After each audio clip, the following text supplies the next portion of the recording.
Bodybuilding is rooted in the tradition of self-improvement, both in terms of body image and self-worth.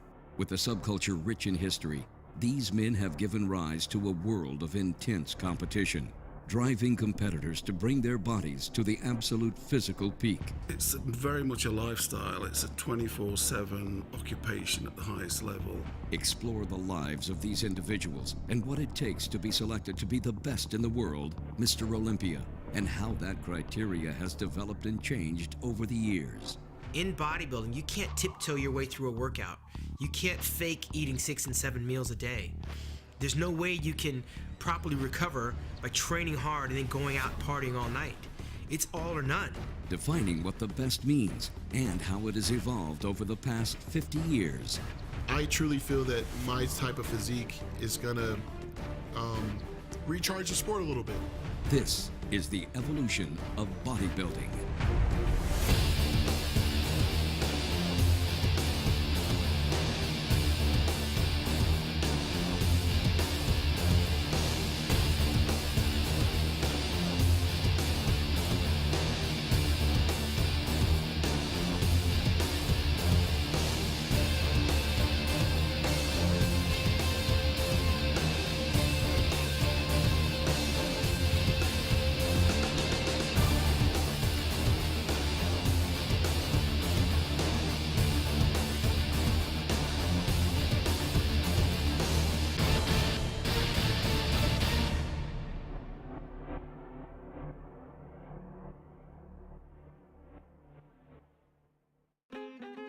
Before bodybuilding became a controlled sport, men of great strength were seen as curiosities rather than athletes.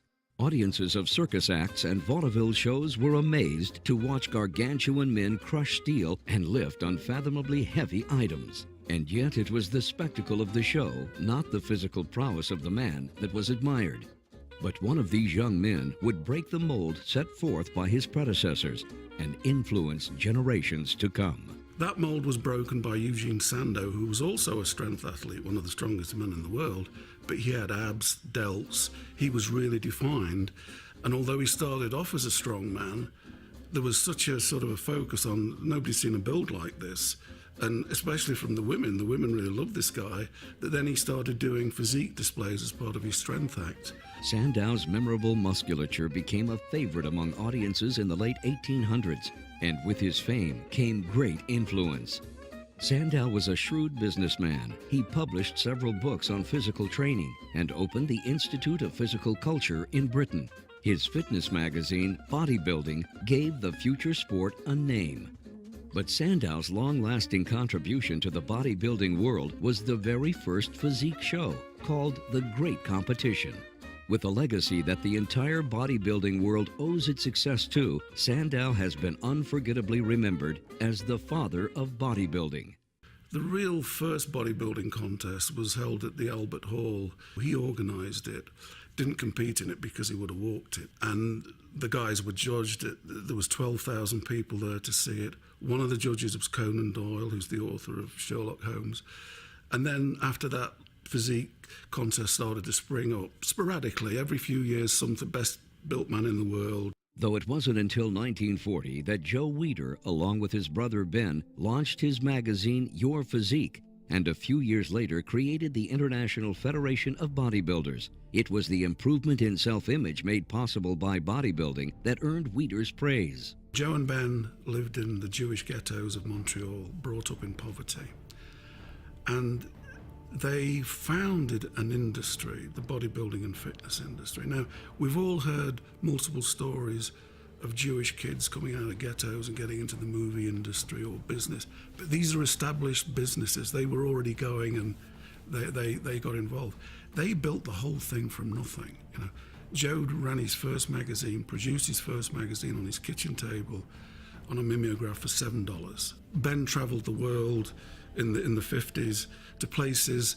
In those days, air travel wasn't as easy as it is now. He went to China and Russia.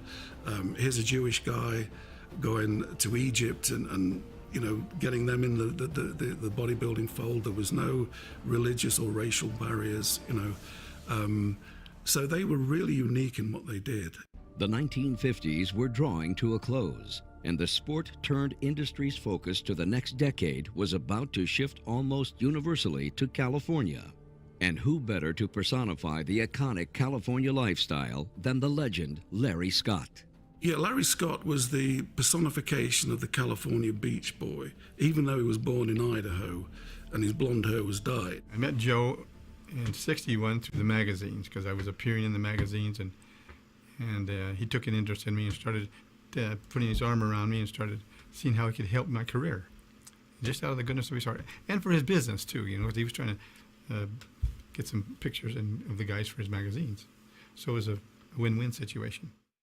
The biggest magazine in those days, in the 30s and 40s, was Strength and Health, run by Bob Hoffman, who did bodybuilding but was more into weightlifting. He'd give them preference. And at that time, there was a real struggle going on between Bob Hoffman and Joe Weider. And Bob Hoffman hated bodybuilders, but he was a powerlifting guy. And so he thought that was sissy stuff to be a bodybuilder, and you should be showing how much you could lift and everything. So they didn't get along. He used to hold contests, bodybuilding contests, but in conjunction with the weightlifting. And the weightlifting would take first, go on first. And the bodybuilders would not come on till midnight. They were like second-class citizens. Joe wanted to give bodybuilders the proper respect and forum.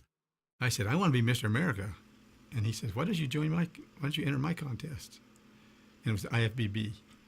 And it was just starting, just the idea. And I thought, I didn't say it to him, but I thought, who wants to win IFBB? Who knows IFBB? I want to win AAU, Mr. America. That's what I want. I said, no, Joe. I said, I got my heart set on AAU. He says, you can't win that. I says, why not? And he says, because that's fixed. He picks who wins that contest. And I said, well, I think I can do it. I still can. So, and I met Isaac Berger, who was a powerlifter. And he says, I know Bob Hoffman. He says, you got to meet him. You got to get to know him. You got to get in good with Bob Hoffman, or you'll never win his contest. So he said, at the next Mr. America, which was in Santa Monica, in which Joe Abenda won it, he says, you come backstage after that contest, and I'll introduce you to Bob Hoffman. I said, all right, great. So we went backstage at the AU, and he took me up to Bob Hoffman. He says, Bob, there's someone here that wants to meet you. Larry Scott would like to meet you.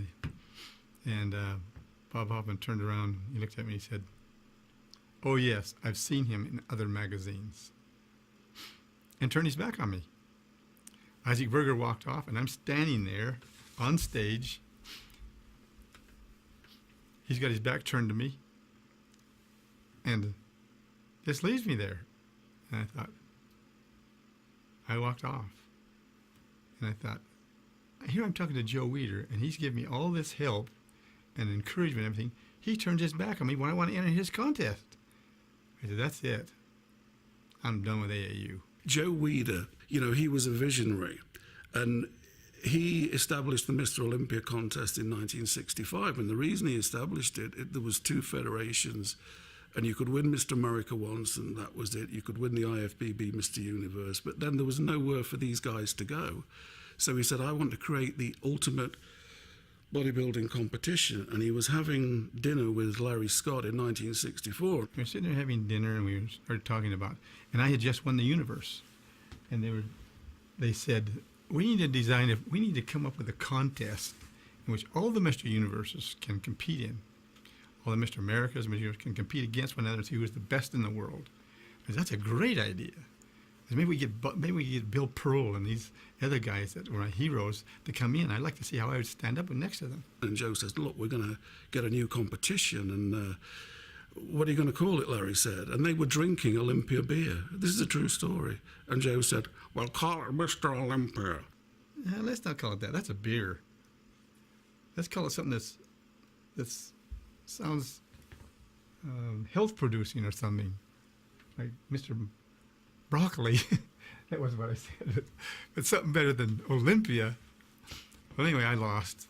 I voted on it. He says, no, Olympia. He says, think of Mount Olympus, like the grandeur of that. And I said, yeah, I can see that.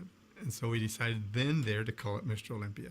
Now, if they'd have been drinking Schlitz Maltail, we'd have had Mr. Schlitz Maltail now, you know. Well, let's see. I won the first Mr. Olympia in 1965, and they provided $1,000 gift. First time. I mean, you had to pay your own way to get to the show. You had to pay your own flights, everything. You had to have a job too, because nobody was paying for your supplements or anything like that. You had to have a job, so you worked, make the time to the gym, you go to school. I had to rush from the school over to the gym, get my workout done. Then when Joe gave you $1,000 gift, that was great, man. $1,000 was a lot of money then. And people still say Larry's effect on the audience, they've never witnessed anything like it. When his music came, he walked out in silhouette and just stood there. And of course, with those arms and those delts, you could tell it was Larry Scott and the hair. You know, he had his own particular shape. He had these great arms, great delts, and he posed, and the audience went nuts. They were standing on the chairs, jumping up and down, and people that were there, I wasn't there, say it was like Beatlemania. It was just absolutely raucous. And I got a chance to meet Larry Scott and saw him pose from the audience, and wow, what a moment that was. I mean, you've probably read about that, about Larry Scott, his appearance there was just tremendous. I never saw it, never had the opportunity to go and see the Mr. Olympia when Larry Scott won. But I remember reading religiously, and he was so impressive in those days. You know, he had that blonde hair, he had that real California look. The next year, we Mr. Olympia, and I said, I'm going to go in this one more year. Because I know that the happiness doesn't exist on the stage. It exists in the family. So I want to win it the second time, so at least I can say that it wasn't one time thing. I won it twice. And then I'm going to retire. Larry won the Olympia in 65 and 66 in really outstanding fashion. But he was also aware of somebody coming up behind him real fast. After I was given the trophy, the second Olympia, I said, I want you to appreciate their loyalty and their adulation and everything. And that's what I told him. I told him from my heart. It was a great honor. I've done something for a little Pocatello kid to get this kind of an honor, and I really appreciated him. But tonight is my last contest. And Larry, you know, won the title those first 2 years, and then he decided to retire. He had other things to do. And along came Sergio. When Sergio Oliva came onto the scene, his presence was impossible to ignore. Blessed with an enormous amount of raw talent and driven by a true warrior spirit, Oliva ascended the ranks of his contemporaries with a grace that made him seem almost unreal. His nickname, The Myth, was well earned. Joe said, I got a fella here that I want you to meet. He's from Cuba. And he got a great body, and Joe was always bringing those kind of things just to spur you on.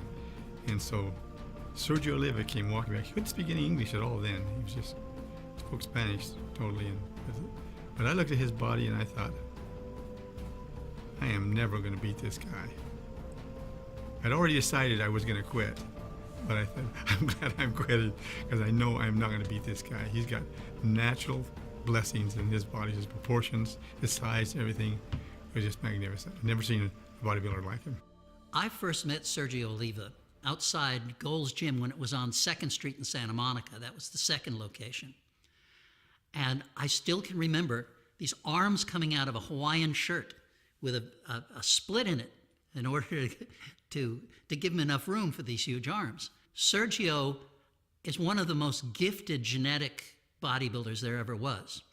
This huge chest, huge arms, flaring thighs, tiny waist. But he was just this incredible display of genetics, and everybody was impressed. Nobody's ever not been impressed by Sergio Oliva. Now, I had the good fortune of meeting Sergio and becoming friends with him early on. We competed in the 1966 Junior Mr. America contest in San Jose. That was the first national contest I'd ever competed in. I was 19 at the time. When I met Sergio, I had never seen anybody that genetically gifted. Still to this day, I haven't.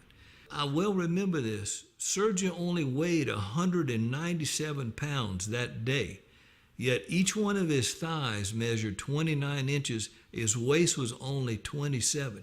He was so far advanced over the rest of us, Everybody else could have just posed their ass off, and Sergio could have stood there, and he walked away with the contest. And Sergio just rewrote the books in terms of, round muscle bellies on the small joints. He had this small head that made everything else look massive. It's an illusion. I'd been to a couple of universities and seen all the guys, Arnold, Draper, Park, and impressed, The first time Sergio walked out, I just went back in my seat.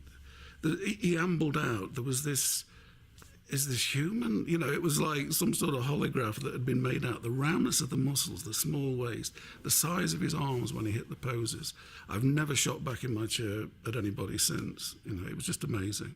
Though Sergio Oliva was in the best shape of his life in the early 70s, he was succeeded handily by Arnold. As one titan faded and a new one rose into the spotlight, it was the IFBB that was slowly on the rise as the 1960s came to a close. Well, yeah, along came the 70s, and the culture of the country and the world was changing rapidly with, pop music and everything. The Vietnam War was in full force, which then became such a political issue here in the States.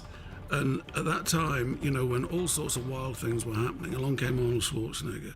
Sending a letter to Arnold. Arnold called me back. Said, Joe, I don't have any money. I can't buy a ticket on the plane. I have nothing. All he had was his briefcase,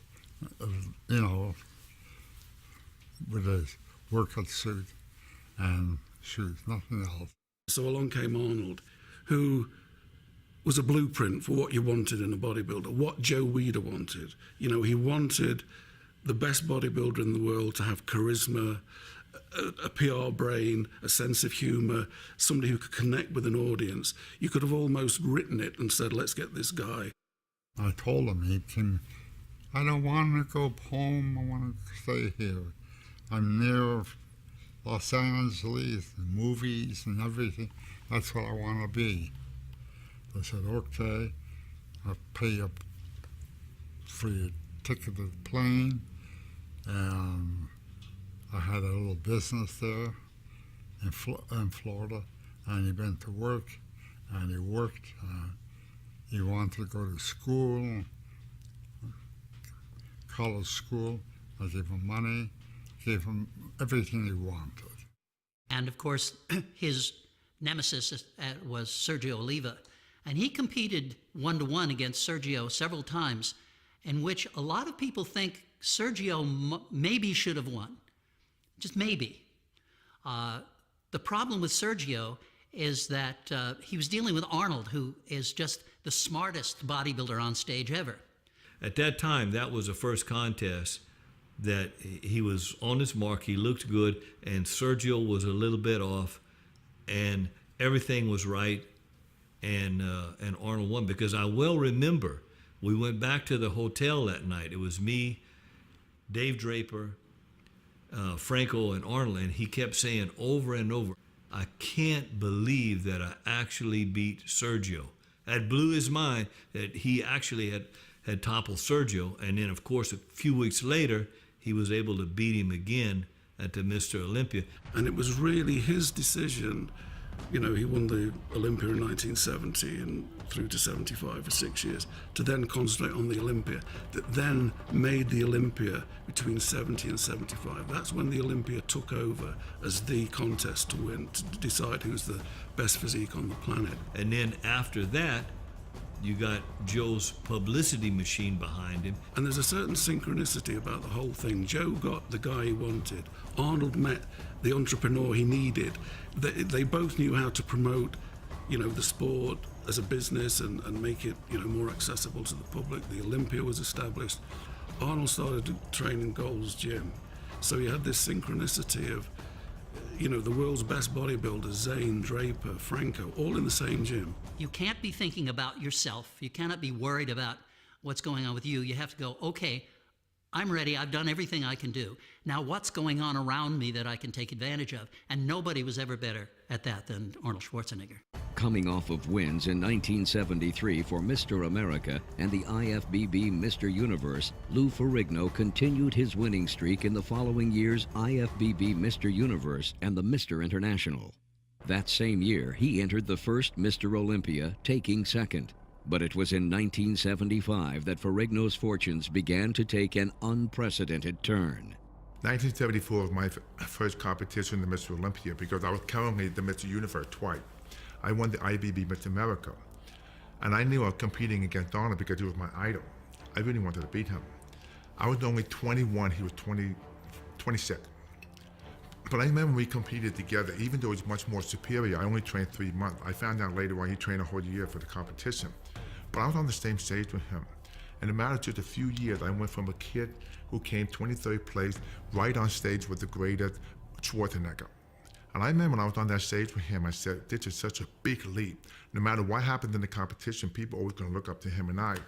And it was incredible because it gave me the sense and the motivation to go push even harder, to train even harder. Guys like Arnold and I back 30, 40 years ago, most of the big guys would go into pro football. But Arnold and I were like the two biggest guys in bodybuilding. So when Pumping Iron came out, the public embraced us. It affected everyone. Like Franco, everybody got a lot of fame. But mostly I, because we're like the giants of bodybuilding. And Arnold always felt that eventually I was going to surpass him. He always said to me, if I had your body, no one would beat me for 15 years. So basically, the beauty about the two of us is that we got involved going the mainstream, go with the film. Like I did the Hulk, he did Terminator. So it made us the household name. And it helped everyone out. With Schwarzenegger and Ferrigno both moving on in the wake of their newfound fame, the competitive stage had opened up once again. 1976 began with the birth of one of the sport's greatest rivalries, Frank Zane and Franco Columbu. Well, that year was going to be me, Franco, and I think Robbie Robertson, a couple other people.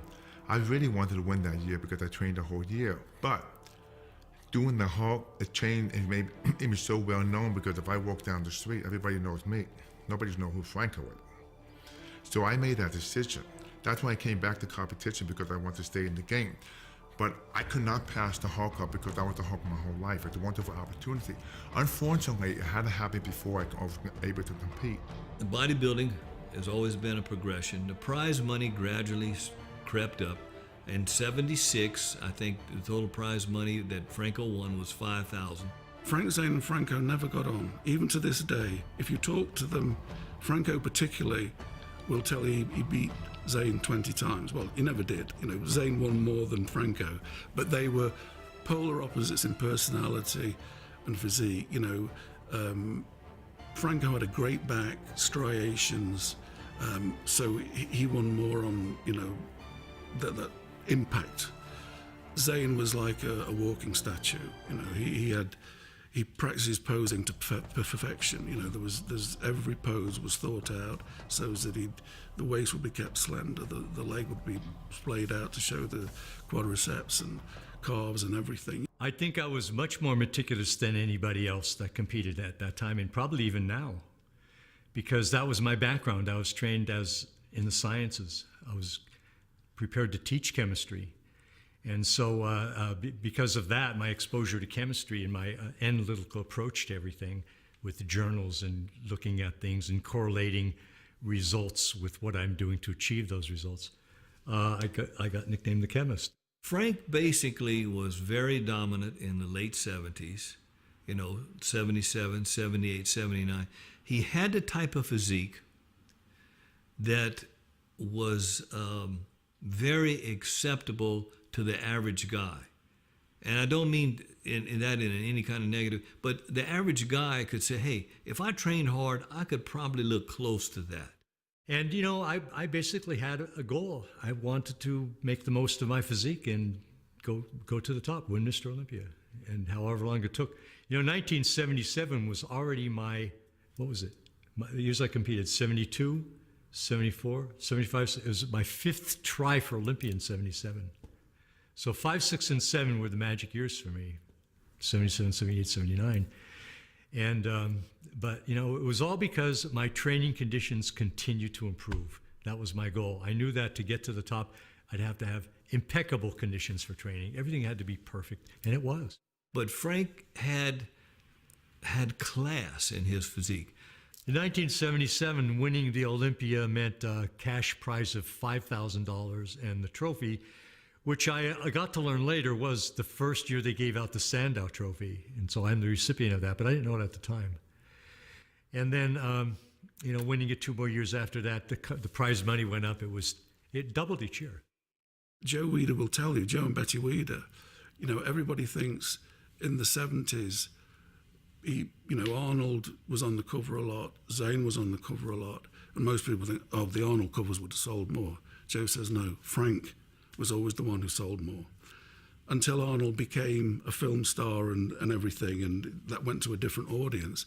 He could have been the icon Joe was looking for if he'd have been the personality of Arnold, but that wasn't him, In 1 decade, bodybuilding had skyrocketed from a growing sport to a booming industry. Fast on the heels of such unprecedented exposure came an age of rampant controversy, starting with the 1980 Mr. Olympia. That was the victory that Arnold, last Olympia victory of Arnold in 1980, which was hugely controversial. I've spoken to Arnold about that, and he's told me, this is in the past 2 years or so. He was a little bit annoyed. 2 things happened. He was signed up to Conan the Barbarian, and it was supposed to start shooting in something like 79 or something. They delayed and delayed and delayed until shooting wasn't going to start till late 1980s. So he'd streamlined his physique, but to get to be Conan, he started training again, started putting on size. But he kind of educated the public, I'm so active, I still got this physique, I'm doing a Conan movie, but you have to have an audience, and his audience fitness. It was a smart move he made. So I learned from that, because in the point of view, you want to stay in the game being active, you don't want to lose your fan. But he was also very irked by people like Mike Mensa, who sort of debunked Arnold's training theories. Arnold was a volume guy, trained 6 times a week, twice a day, 20 sets of body part. Mensa was trained 4 or 5 times a week, 3 sets of body part, high intensity. And sort of, it really knocked, is a word we're using, Arnold. He wanted to teach these guys a lesson, So even Zane said to him, who he was very friendly with, you're making a comeback, aren't you? You're putting so much into it. No. He told everybody, no, I'm going to Australia to do commentary for CBS. I'm not going to do it. But what happened is I had an accident where I fell into my swimming pool and basically smashed my urethra and had internal bleed. It was awful. I almost died. Went into shock. But I ended up going in the contest anyway. It was an error in judgment. I was encouraged by Arnold to go in. That was his ploy, was to get me. But basically, I think he was getting even for the year before, 79, when I won the Olympia then. I embarrassed him, apparently. He asked me, he said, when I was coming off stage with the trophy, he says, Frank, what's it like to win Olympia this year? I says, Arnold's even better than when I beat you for Mr. Universe. And that really, they aired that, and that really made him angry. And Arnold said to him, Frank, it's not about friendship, it's about strategy. He didn't want Frank to get the extra incentive, say, I better put the pedal down on this. So he went to Australia, and everybody thinks he's there to do commentary.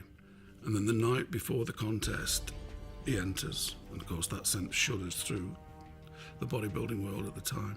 He went to the competitors' meeting, and this riled a few people up. Sami Binu said something, and Arnold argued with him. And the comment was made about Menser said something, and Arnold said something about Menser's waist hanging out last year, and that's why he didn't win, because his waist is hanging out all the time. And at that, Menser attacked him. He jumped Arnold.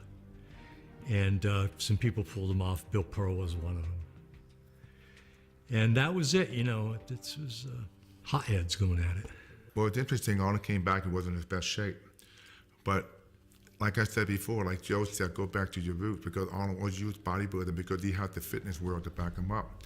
And that was a good point, because I think if he came second or third, it really didn't matter, because he was already 5-time Mr. Olympia, 6th time. So he had a name. And most people to this day say he shouldn't have won the contest. I never heard Mike Menser say he should have ever won the contest. I think the general consensus of everybody there was the fact that the end result was not acceptable, not only to the bodybuilders there, but to the audience as well. But of course, the controversy of that contest was absolutely enormous. CBS went to Sydney with a full film crew, and they filmed the whole thing. Immediately after the contest was over with, the guy that was the director was a guy by the name of Sherman Egan. And he called up, he said, "I'd like to meet with you and Zane and Mincer." So we went to a meeting. He says, "Look, guys," he says, "this Mr. Olympia contest can never be shown on television." He says, "It's so obvious, even from the eyes of a non-professional, that the right person didn't win. We could never put this on television." So they still had a contract for 1981. And they paid the money because they were obligated, but they never even sent a film crew to cover it. And that's the last time the major networks have ever covered bodybuilding. I wish I wouldn't gone in that year and went in the next year when Colombo won it. You know, that was a travesty. Come on, give it to anybody, huh? I mean, that could have been incredible that year. But I passed the following year for political reasons. Everybody was mad at each other, so, you know, we didn't go back to compete that year in the Olympia. The 1980 Mr. Olympia left a lot of people very bitter. And for maybe some egotistical reason, we decided that we were not going to enter the 1981 Mr. Olympia. And Franco, who was always 2 steps behind Arnold, makes his comeback from a leg injury a few years before, when in the World's Strongest Man, he dropped a refrigerator on his leg and broke it. And he won that contest. Now, to most people, that was a bigger controversy than Arnold. You can see why Arnold could have won, but not many people can see why Franco was the winner. Once again, Chris Dickerson had to settle for second place. I said, what happened in Sydney could never happen in the United States. Well, I was totally wrong, because the same thing happened again in 81. But people only choose to remember 1980. You'd have to go back and really, because I didn't go to the contest, I kept my word, but you'd have to ask people like Danny Padilla, Chris Dickerson, Roy Callender, Tom Platz, how they felt about it, because they must have really been discouraged after repeating the same thing the year before. The dust gradually settled. 1982 saw Chris Dickerson become the first African American to win the Mr. Olympia after more than a decade of competing. The following year, Samir Banu, the Lion of Lebanon, claimed his Mr. Olympia victory. 1983 in Munich, Samir Banu, who'd always got tremendous shape, massive arms, great back, but always held water. In 82, in my opinion, he was fourth. He could have won because he'd got rid of the water. He'd learned how to get the water out of his system. I mean, at the very least, I felt that the show was between me and Chris Dickerson. 82, I went to London bigger than ever for the Olympia, and Dickerson won. I was a little bit too big, maybe. My feeling is first or second would have been much fairer than coming in fourth. So, yeah, I made up my mind that since I peaked properly for the 82, I decided to go to Germany for the 1983. Miss Olympia was held in Munich. I left early, 6 weeks prior to the show. I did my homework. I even was more focused because I want this thing so bad, you know. So here I'm preparing for the first go round, man, and I peaked at 243 pounds. I entered the show at 233 pounds, the same weight I won the IFBB World Championship. So what happened to the 10 pounds? What happened? Yeah, I put myself through, a tough preparation, and good enough, we managed to win it.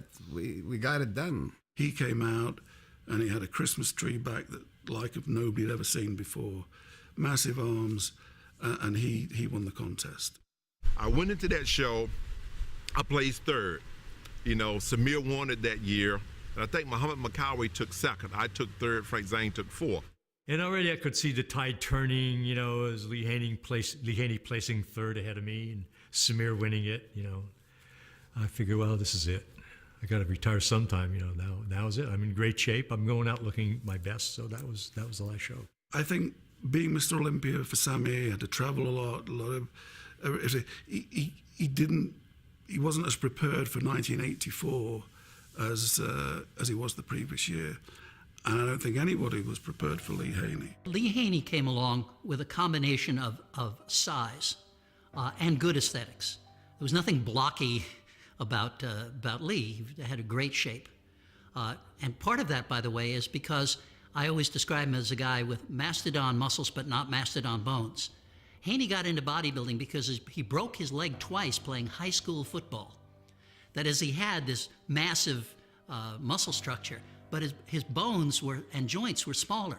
That's how come he got the taper. Because I knew when I peaked at 243, with symmetry, balance, with the look of Robbie, with the look of Arnold, and a posing routine like a Frank Zane, but with the movement of Frank Zane or Ed Corning, then that was a winning combination. So that's what I worked upon achieving in 1984. And as I prepared for that competition, I prepared like never before. Lee Haney took notice to me because he saw that I trained so hard. And Lee Haney came up to me, he goes, hey, I'm getting ready to go into the Olympia. Would you like to train with me?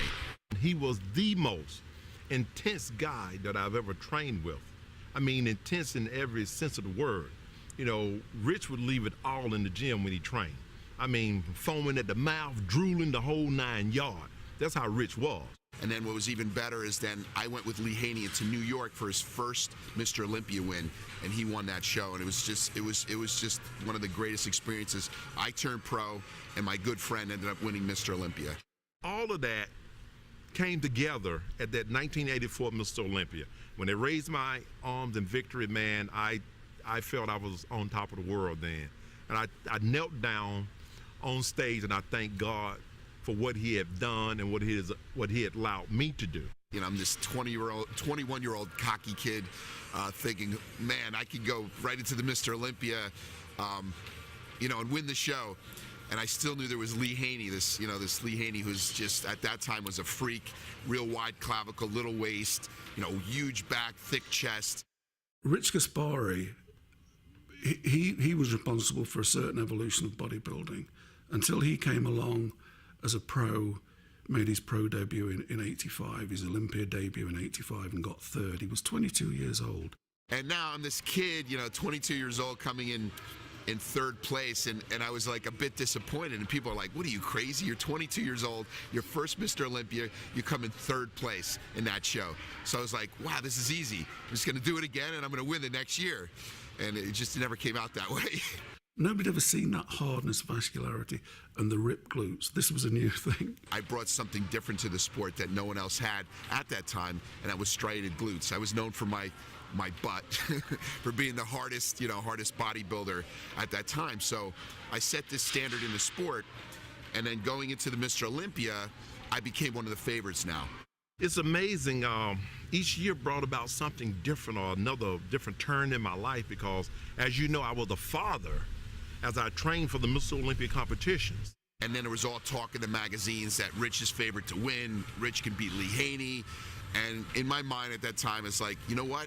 Maybe I can beat Lee Haney, even though he was like this guy, my great bodybuilder. Now, mind you, just to remember, we were living in California together. Now we both moved. I moved back to New Jersey. He moved to Atlanta. We still communicated and talked. We were friends, but I was very competitive.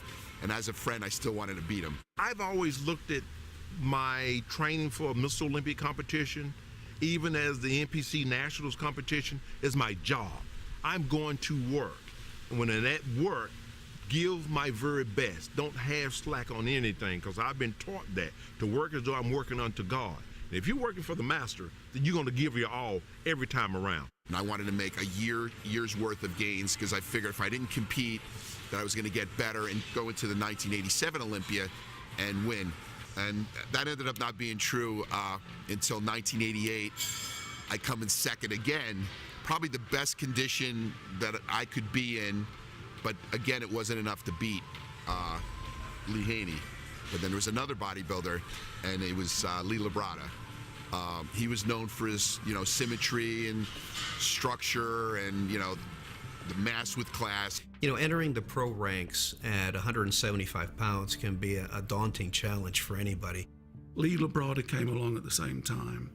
And there were certain aspects. Lee had great proportions, could present himself well, very polished, big arms for a little guy. You know, in '89, I mounted a serious challenge to Haney for the first time. But I came in a solid second. And I was a crowd favorite because we were competing in Rimini, Italy at the time. And of course, the Italians have an eye for aesthetic physiques, with the Roman heritage and that type of thing. So I was very popular there. And you had Sonny Smith, Vince Taylor, a lot of great champions, Lee Labrada. I think Rich, I called him Rich the Itch, he never would go away. Coming from second and now dropping to second and then losing to Lee Labrada and Vince Taylor. And Lee Haney again won the show. And I geared up for 1990, and I thought that was going to be my year because that was the year that they had the drug testing, and I knew that with my natural genetics and the like, that I would be able to put on a very strong showing. And I got to tell you that what was running through my mind as came down to the wire, and the announcer said, and the winner is Lee, because we're both Lees. It was like a feeling of being like at the edge of a cliff, and I got to tell you that I was either going to jump off and soar, or I was going to fall to the bottom and crash, and it was the feeling of a free fall when Haney's name was called for first place. But again, it was the size factor that Haney had. It was like, well, you can beat me on that, but take that, and it went like that. And Labrada came very close to toppling Haney, in Rimini in Italy, and in 1990, which was the drug-tested contest.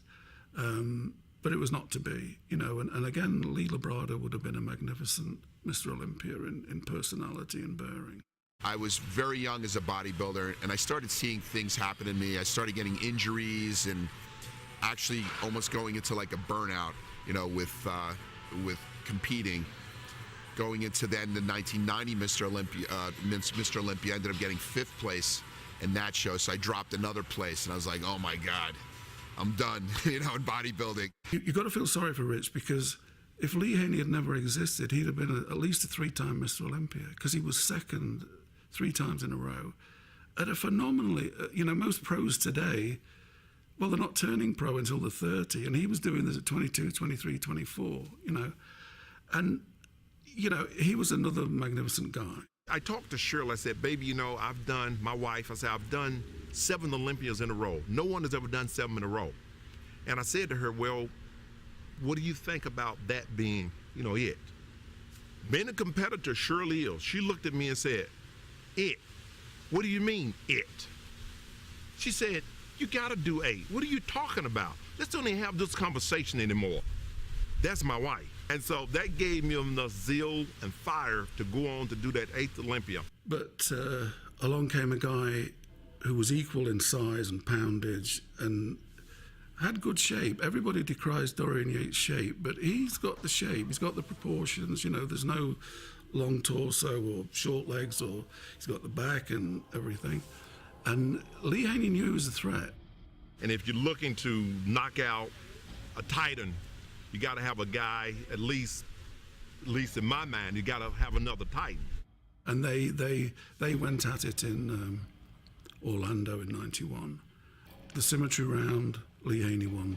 The muscularity round, Dorian won.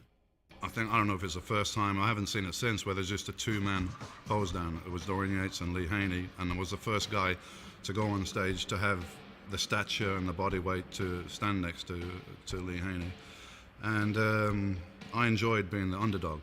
And the crowd was going nuts. These 2 big guys, nobody'd seen 245, 250-pound guys, 2 of them going at it in condition, And it took 4.5 minutes, because I timed it, for them to do the then 7 compulsory poses, and they gave everything, You couldn't be beat.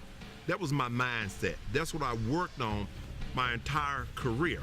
And it all came together when I chose the music Excalibur. That was the return of the king. In 1984, his first Mr. Olympia, he posed to the theme from Excalibur. And so the certain symmetry took place, because his last contest he posed to Excalibur again. Gave this magnificent performance, and of course won the posing round. So I went into that competition in perfect peace. At the end of the night, my arms was raised in victory. and he took home the 8th Sandow, and that was the end of his competitive days. And Lee Haney, I think if you had to say who was the first gentleman of bodybuilding, who is the greatest ambassador we ever had and still have, it's Lee Haney. A new age of self-awareness had hit the bodybuilding industry at the turn of the 1990s. Industry leaders sought a presence at the Olympic Games. The innocence of years gone by started to erode as athletes began submitting themselves to drug tests. Well, I think the feeling was that there needed to be drug testing because, there was a hope. Ben Weider wanted to get bodybuilding into the Olympics, so we had to sort of approach IOC standards in drug testing. We all got notified that they were going to be instituting a drug test in, I believe, like October. So that was introduced for the first time at the 1990 Arnold Classic. I won the Arnold Classic Championships, and a week later I wound up in Columbus, Ohio, and I won the competition with perfect scores. $60,000. Mike Ashley had gotten second place there. Mike Christian was third. And I went on a tour of Canada, and while I was there, I got a call from Wayne D'Amelia a week later that my drug test had came back positive, and I have an opportunity to check sample B either in Westwood, Los Angeles, or in Chicago. However, I was on tour, and I couldn't do anything about it. NBC filmed it. They had to re-edit it. They were showing it at a later date. Mike Ashley was the winner. Very clunky. So my next call was obviously to Joe Weider, like, what do I do here? I mean, this is a time when they didn't have the internet. They didn't have Twitter. They didn't have Facebook. They didn't have cell phones where you could text message stuff. So there's 4,000 people that were in Columbus, Ohio that wouldn't be notified of this information for nearly 3 months. And Joe Weider just said, basically, Sean, stay on your game, do what you have to do. You're one of our, most highly decorated athletes. We are going to support you.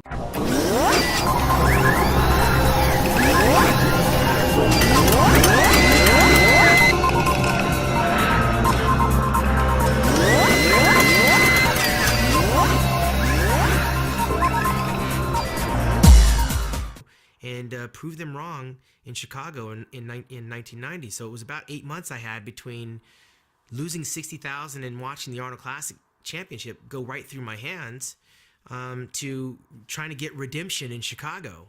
So the 1990 Mr. Olympia was going to be drug tested, so they decided to test all the guys before, so you'd know who'd failed on Friday, so we wouldn't have the embarrassment of taking the trophy off somebody. Was I baffled by the test results? Of course I was. I didn't think I would test positive because, based on the athletes talking amongst each other, certain drugs work certain ways and they're faster acting and they're, in and out of your system. And of course, none of us knew how to pass a test. And that was never my goal either. But of course, I didn't argue it. I didn't try to fight it. I just went back to the gym. I went back to the gym. But I knew I had to work even harder because I had 8 months and I had a legend I was going up against in Chicago in the form of Lee Haney. So Friday night, out came the results. And favourites like Momo Benaziz and Barry DeMay had failed. And Van Walcott Smith and Vince Conniff had failed. So two of the top names were out of the Olympia, Come the day of the contest, Saturday afternoon, all the guys that were left in walked out. And it was immediately obvious that all of them were down in size. Lee Haney, Sean, I've always told Sean this, the legs were still there, but the upper body just didn't have that density. There was three guys who looked the same as they always did. That was Mike Christian, Francis Benfato, and Frank Hillebrand. Everybody else was down a bit. Lee Labrada, Gaspar, all of them were down. But then another thing happened. Vince McMahon launched his World Bodybuilding Federation. He said he was going to just do a magazine, and he had a booth at the Olympia. But at the conclusion of this Olympia, his guys, Tom Platz and others, went round handing out, announcing the new federation, the WBF, the World Bodybuilding Federation. When he was doing very well with professional wrestling and he decided he would try his hand at bodybuilding, it sent earthquakes through the whole bodybuilding landscape. Everybody thought McMahon, with all his money and everything, this is going to happen. And suddenly we knew who was in there, the likes of Stridham, DeMay, Quinn, Mike Chris, really big hitters that were top 6 finishes in the Olympia every time they were in it. Mike Quinn was there. Vince McMahon had just entered into bodybuilding and was coming along with the WBF, a new federation, offering more money, and he secured 13 bodybuilders away from the IFBB, which made some things a little bit easier for some bodybuilders that were in the IFBB because he took a few good guys. The amount of money they were offered was enormous. I think Berry was getting $300,000 a year. This is back in 1990. And even somebody like Lee Haney's contract with Weider would probably be 40 or 50 grand at that time, so it was enormous. But Berry said, and this goes back to what I said before, the drive is always to be the best in the world. He said, we all realised we weren't going to be the best in the world.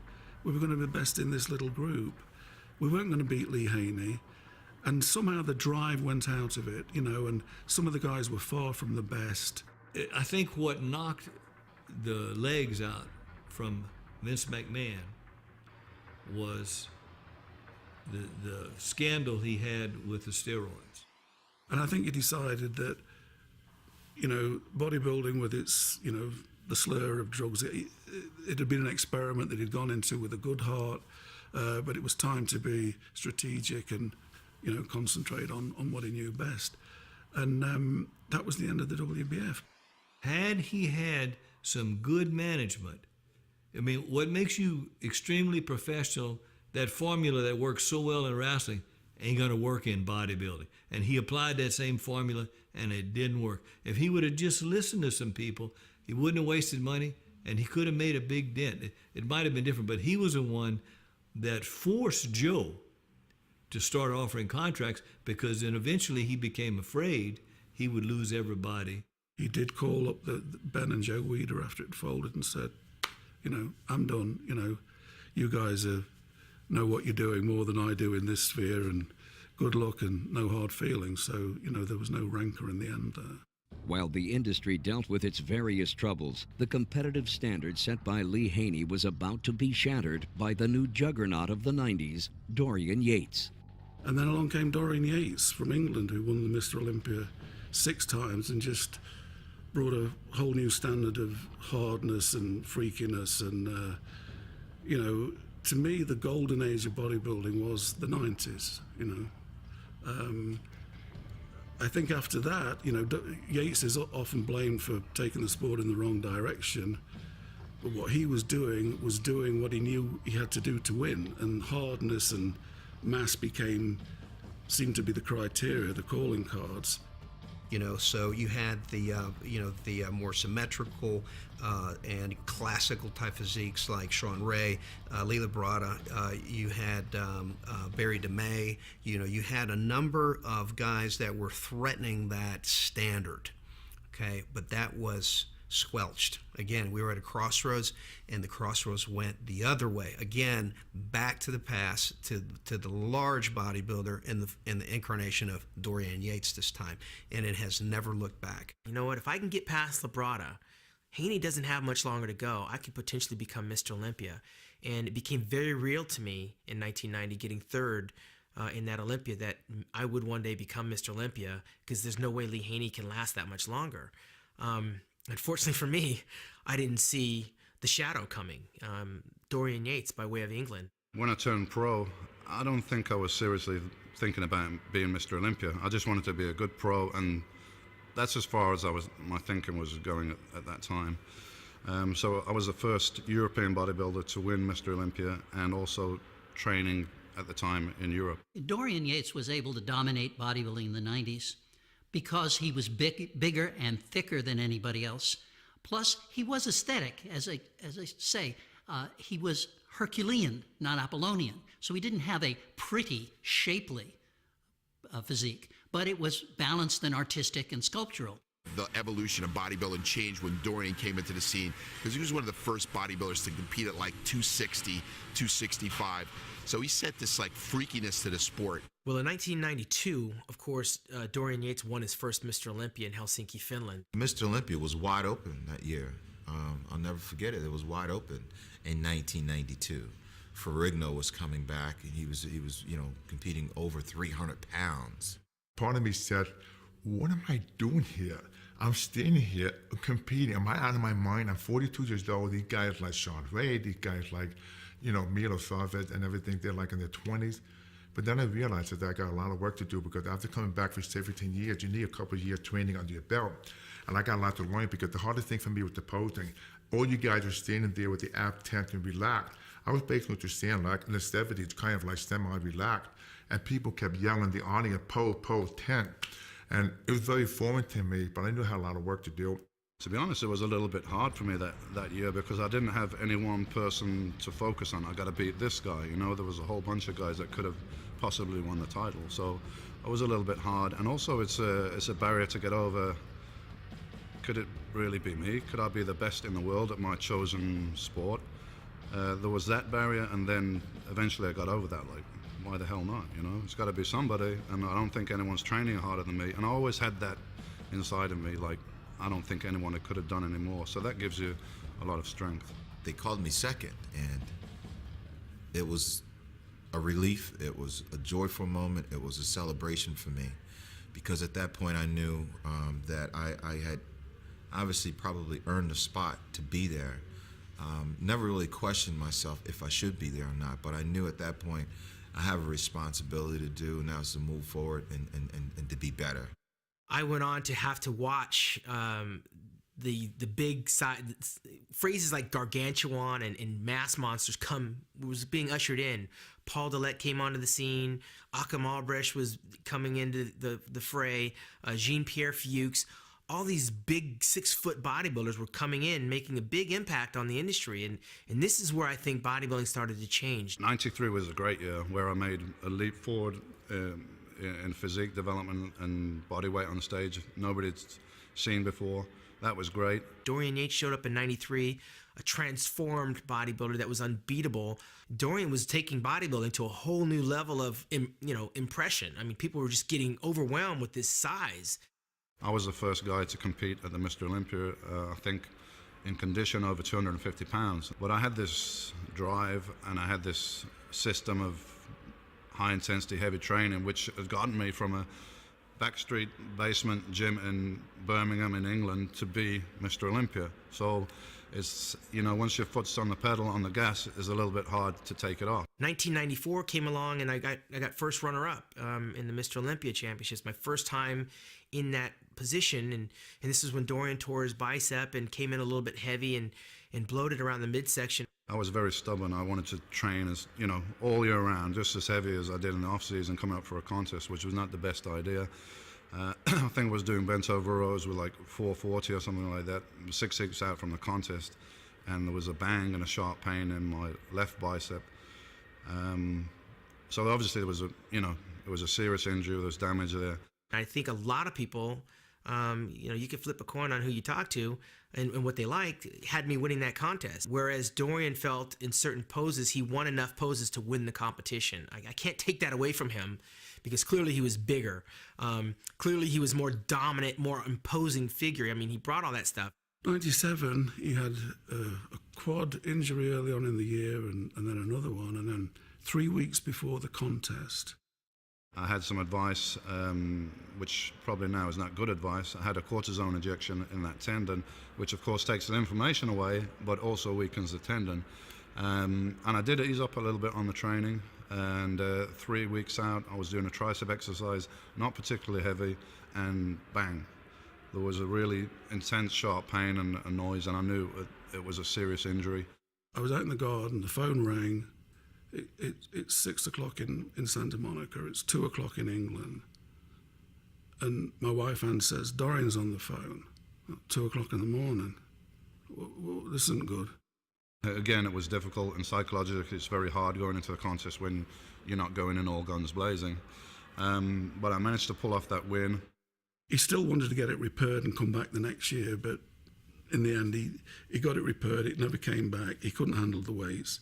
I couldn't train 100%, so that for me that was a message. You want to compete the best in the world, you can't do that unless you're training 100%. So that was a time for me to retire. It wasn't something that I prepared for or considered. It was something that was more or less forced upon me, but maybe it's a good thing.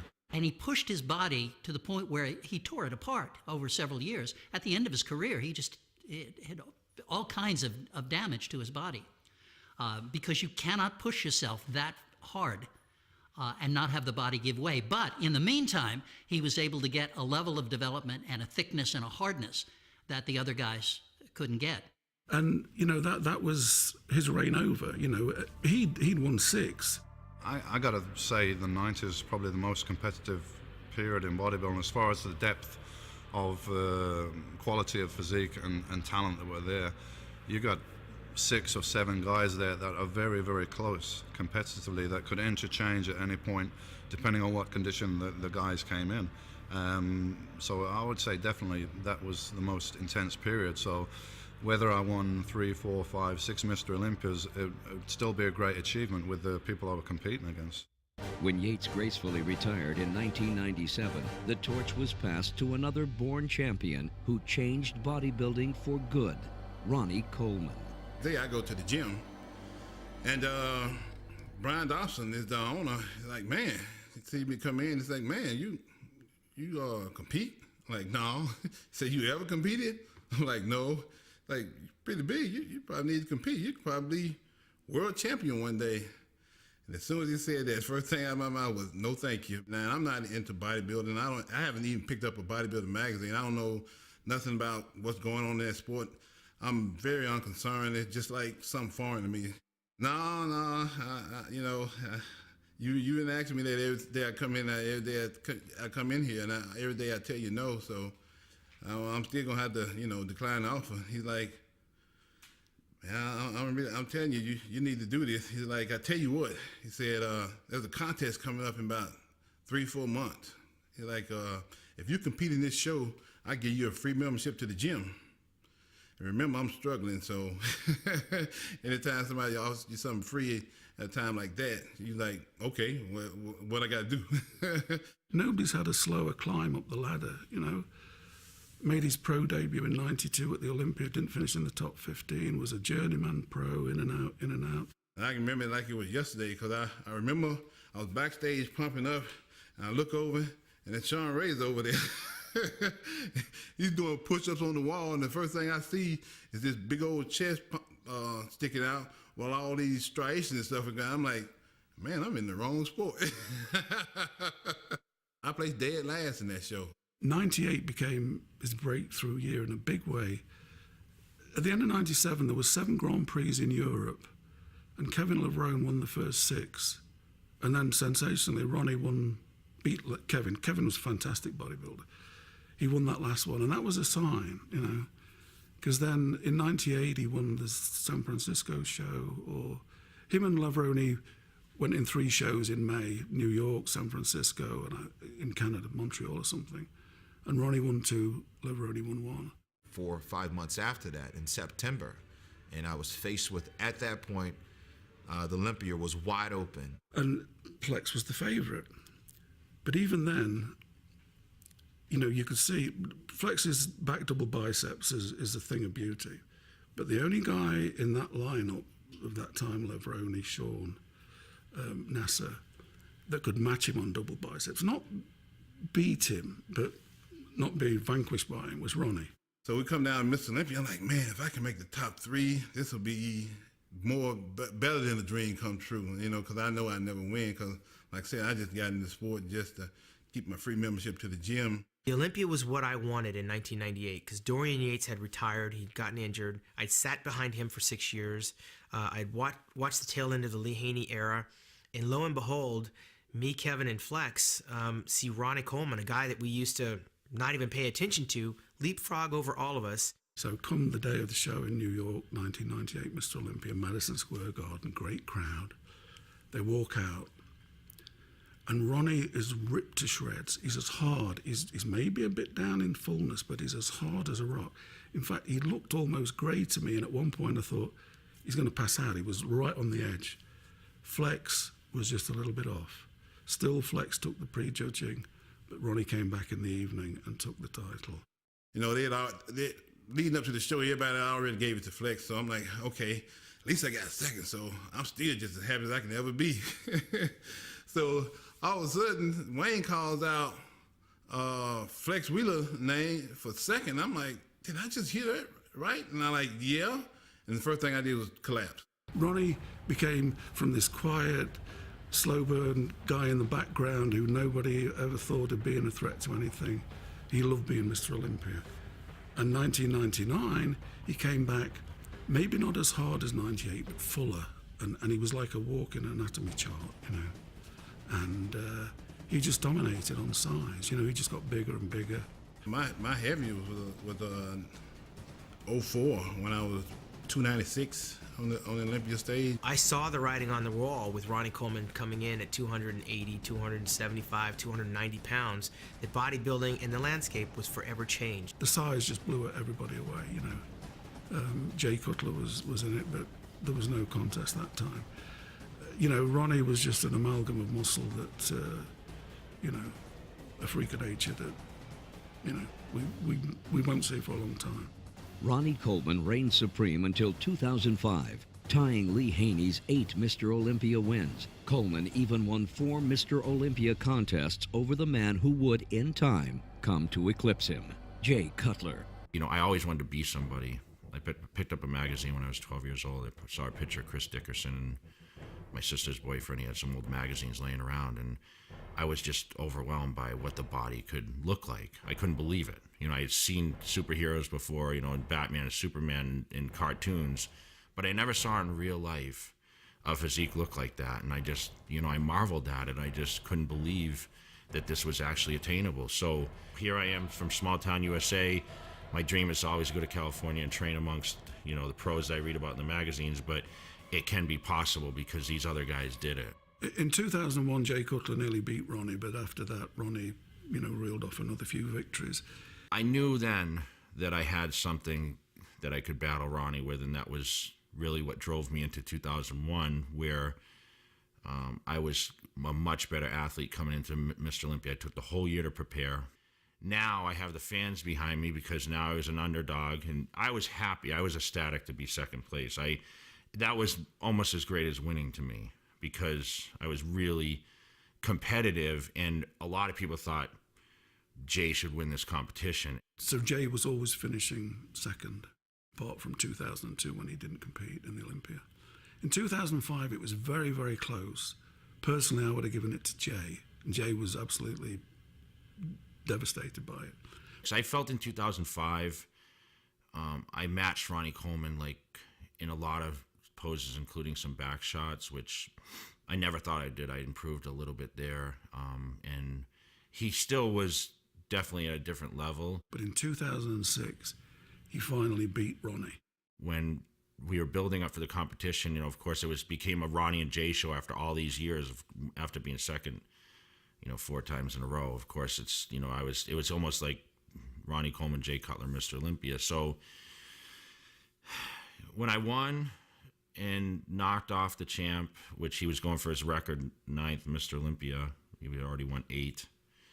It was a huge monkey off my back. And of course, after that, Jay won in 2007, and some people thought Martinez had won, and then Jay lost in 2008 to Dexter, and it seemed that Jay it was over for Jay.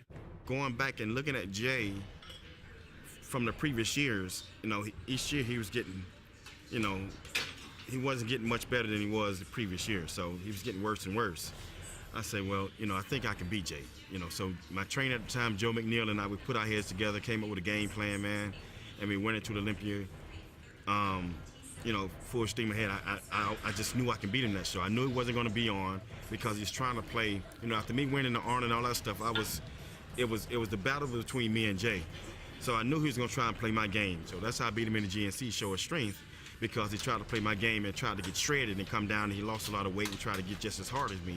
And that's how I was able to beat him then. Well, I knew he was going to do the same thing for the Arnold Olympia in 2008, which he did. And I was able to pull it off. And Dexter did win it deservedly. Dexter, you know, was shredded, had great shape and fullness, had got all the body parts, you know. Jay was a bit off, so it was Dexter's year, and he won deservedly. But when I won Mr. Olympia, I can't really put in words how I was feeling, because it took me 6 months to even acknowledge that I'm Mr. Olympia now. I mean, that really took me that long. You know, people would come up to me and they would be like, I watch Mr. Olympia, it's like, man, I'm Dexter, you know what I'm saying? So it took forever for me to accept that name and that title. So to actually win and be on stage and just everything came out, all the dreams and everything that you can imagine that you went through in life, you know, all the sleeping on the floors and all that stuff I put my family through, all that stuff came out on stage that day, man, to win that title. So it was like, I won this title. That's what I sacrificed, you know, to get here.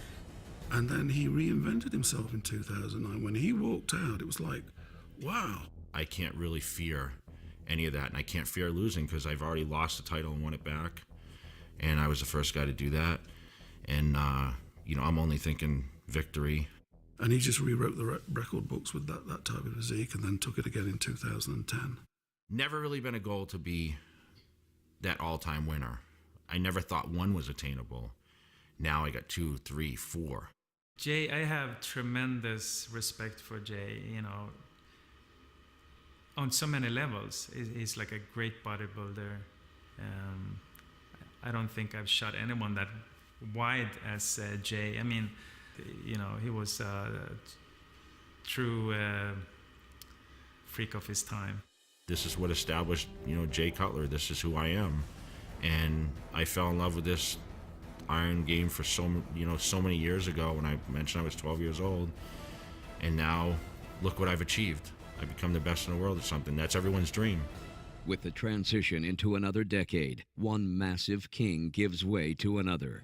One whose talents have a decidedly gifted future for bodybuilding. You know, although I didn't have as many struggles in the amateur ranks, I definitely felt that, you know, I had to learn quite a bit being a professional, because I wasn't being embraced by all the other guys, because they're saying, well, who this punk kid? He only competed for 2 years and he's pro and he's on the magazines, he's got sponsorships. You know, it just taught me that the only way I was going to earn the respect and the love was to compete at a high level, and that's just what I did, and I made sure of that. You know, I was very confident because I just knew in my heart that I'm going to shock the world. You know, I just remember Jay shaking my hand and just saying, "You're the king now." And when he said that, I just realized, you know what? He's right. If I believe in it, he's right. If I don't believe in it, anything can happen. I could lose this thing next year. I truly feel that my type of physique is going to recharge the sport a little bit. I think my physique is still growing at the age of 31. So who knows how big I may get. But at the same time, I mean, I'm not stupid. I know what got me the Mr. Olympia title. It wasn't trying to outmass anyone.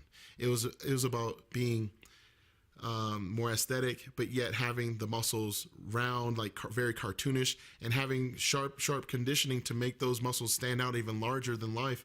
I think after we watched Phil Heath win this Mr. Olympia in 2001, one thing is sure, bodybuilding is alive and well. You know, I look at Phil and I think about myself. I think about Sean Ray. I think about, Flex Wheeler. I think about size with class, mass.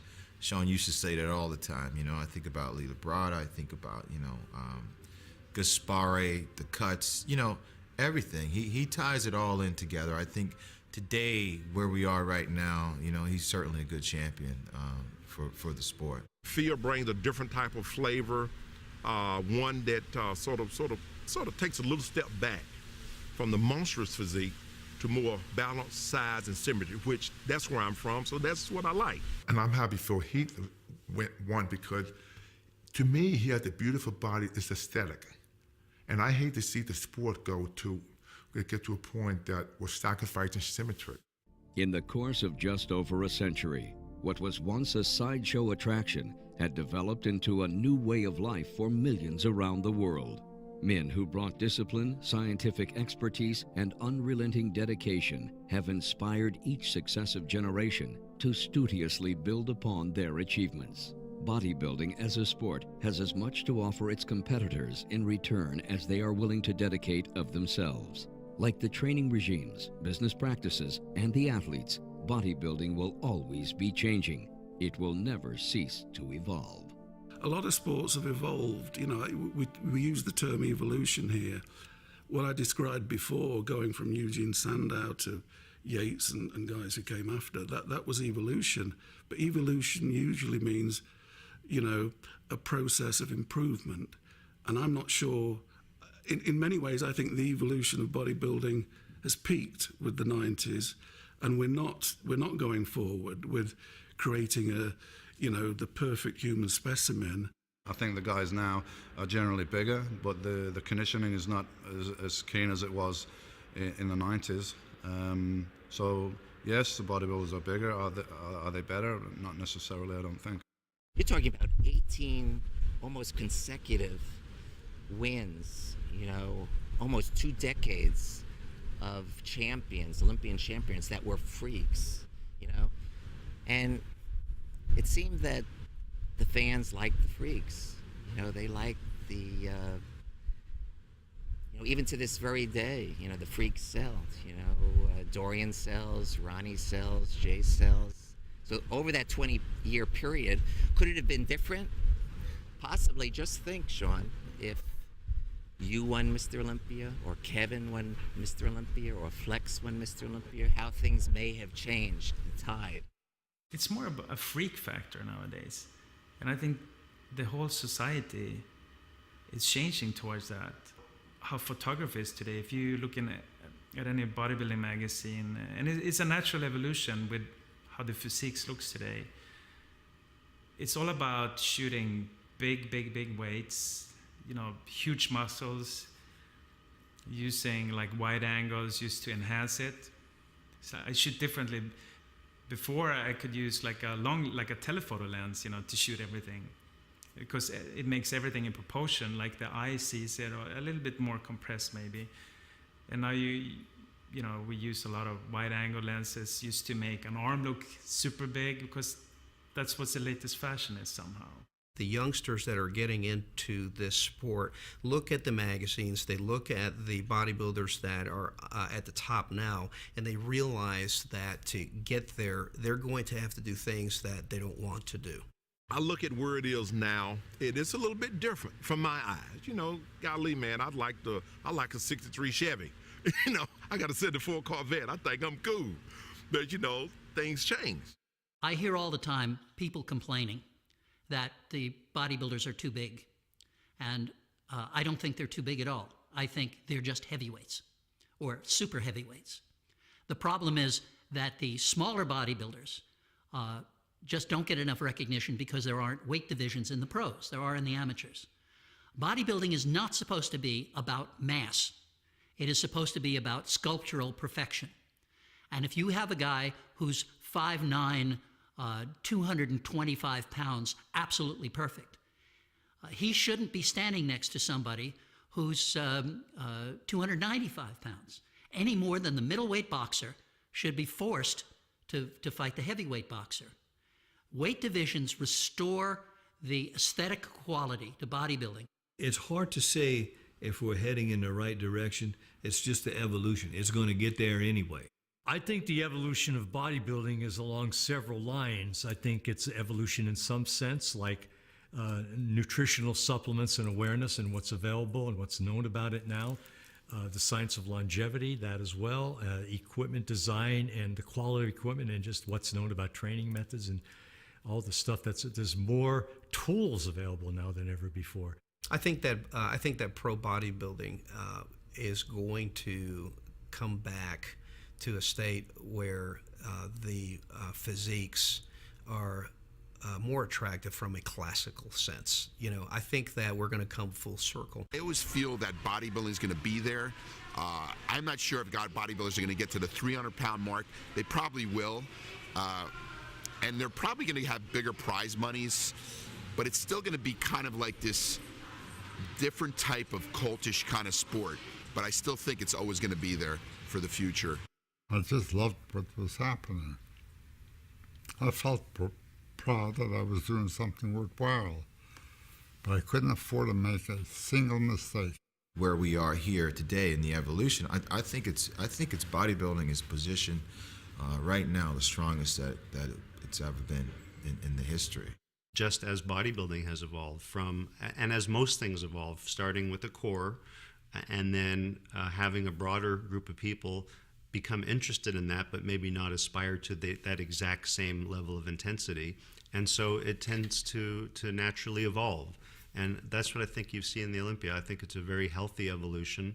The more people that can participate as participants and as spectators, the better. And I think that's what you see with the Olympia right now. Even though bodybuilding has evolved with certain, physique changes and a lot more money is around than it was before, Arnold and those guys, Larry Scott, it didn't justify a living for them. Today, guys can have a career out of it. Prize money has grown by leaps and bounds since those early years. I mean, for example, in 1970, Arnold Schwarzenegger won. The total purse was $1,000. Today, we have $815,000 as a total purse, which includes men's bodybuilding, women's bodybuilding, fitness, figure, and now bikini, with $200,000 being the grand prize for that the overall men's winner. So I mean, just when you look at prize money alone, it's an enormous increase. I mean, and what that means is that people are able to make a living and earn a living as professional bodybuilders. They don't need to have part-time jobs. They don't need to have full-time jobs. Bodybuilding in the early years, the athletes were required to work jobs because they didn't have the support of the sponsors, and the prize money wasn't so valued. There wasn't so many bodybuilding competitions. Nowadays, we have so many bodybuilding competitions where the athletes can compete. They can qualify for Mr. Olympia. They can be contracted by companies because the exposure is much more of an advantage, having not only magazines themselves, but the internet has become so huge in the marketing perspective.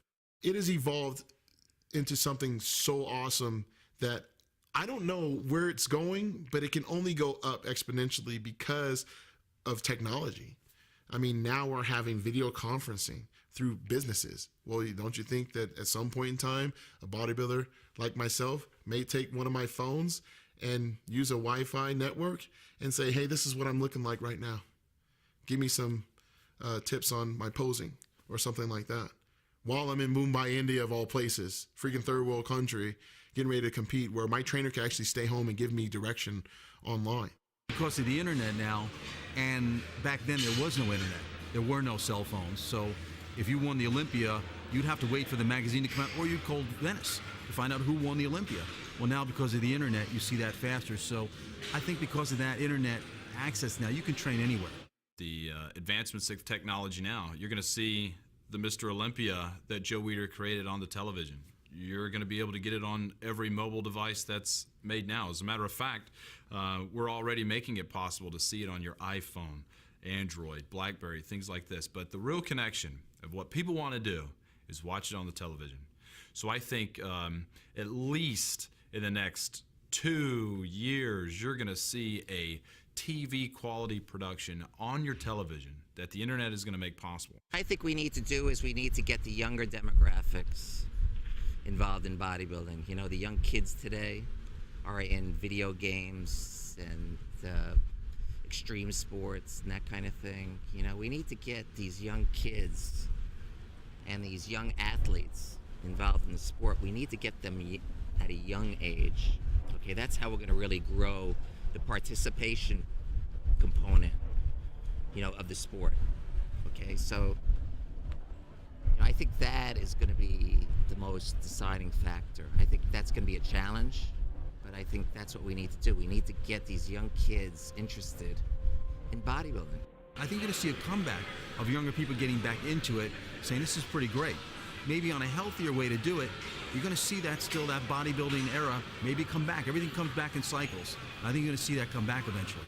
One thing we're not going to see happen is Joe's vision of bodybuilding dying off anytime soon. I think we're headed in the right direction, and you know, with people like Jim Mannion at the helm, Rafael Santoja, we are in very good company, in very good shape in terms of where we're going. It'll be interesting to see what happens over the next 10 years. I'm going to just sit back and enjoy the ride. The big prediction I made in the late 50s and early 60s, how bodybuilding would change the whole world. And it did.